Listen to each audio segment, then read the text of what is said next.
Hey everyone, in this video, let's talk about how you can use Manus AI. In order to do so, here we are at manus.im, and if you look up at the top right hand corner, you're going to see this button that says Get Started. Let's go ahead and click on that. And you are going to see that in order to use Manus, you are going to need to join the waitlist. If you have joined the waitlist and you've received your invitation code, then you can enter it here. Otherwise, you're going to have to click Join the Waitlist. And then you're going to have to answer some questions here about your reason for using Manus and submit your request. And once you have received the invitation code, then you can fill that in here in order to get started.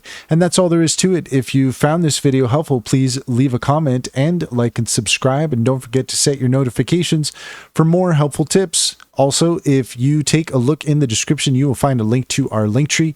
There you'll find links to our X page, as well as our top AI tool recommendations and Roamless eSIM. Click on those links to get started. You'd be helping us out as well, and we would greatly appreciate it.